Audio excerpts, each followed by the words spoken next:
त्या माणसाच्या अरेरावीमुळे त्याच्याची काय कानफडीत बसायची ती बसली.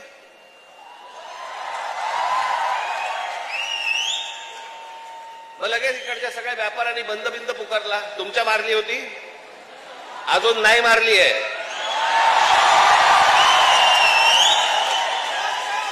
विषय समजून न घेता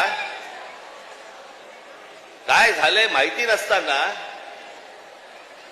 कुठच्या तरी राजकीय पक्षाच्या दबावाखाली येऊन जर तुम्ही हे असले बंद बिंद करणार असाल, तुम्हाला काय वाटलं मराठी व्यापारी नाहीयेत?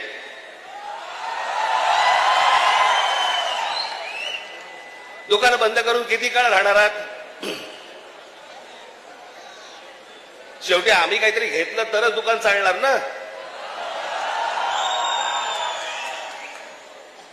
महाराष्ट्रामध्ये राहताय, शांतपणे राहा, मराठी शिका.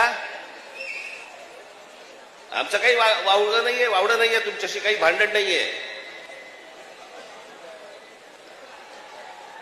पण मस्ती करणार असाल इथे तर महाराष्ट्राचा दणका बसणार म्हणजे बसणार, एवढं लक्षात ठेवा.